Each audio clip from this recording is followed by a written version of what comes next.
Le financement, comme vous le savez, on dit l'argent est le nerf de la guerre, est le problème crucial.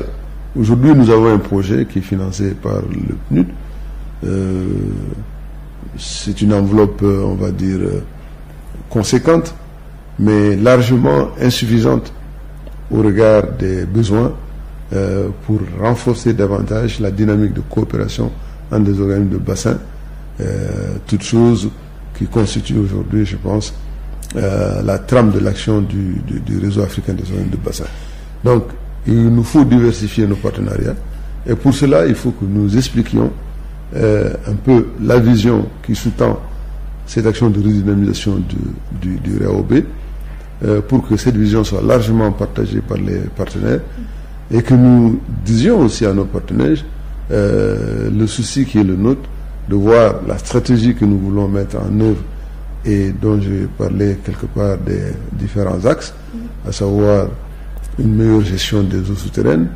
une meilleure prise en charge des questions environnementales, notamment celles liées au changement climatique, également la mobilisation, la planification des ressources financières, et également le partage des connaissances, la collecte des informations. Parce qu'aujourd'hui, ce que nous pouvons faire en tant que réseau africain des organismes de bassin, c'est un peu créer cette plateforme d'échange à partir des données que nous avons sur nos bassins, et également à partir des échanges des expériences. Et comme je vous l'ai dit, l'OMVS elle-même étant un organisme de bassin de référence mondiale, suscite aujourd'hui beaucoup d'intérêt.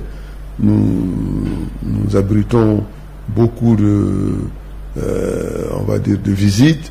de la part d'organismes de bassin qui se créent en Afrique, et nous encourageons d'ailleurs la création de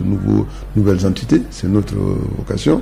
mais également à l'extérieur, comme je vous l'ai dit, à cause de la référence mondiale de l'OMVS, il y a des pays qui viennent de très loin pour venir voir l'exemple de la gestion concertée qui se déroule au niveau de notre bassin. Mais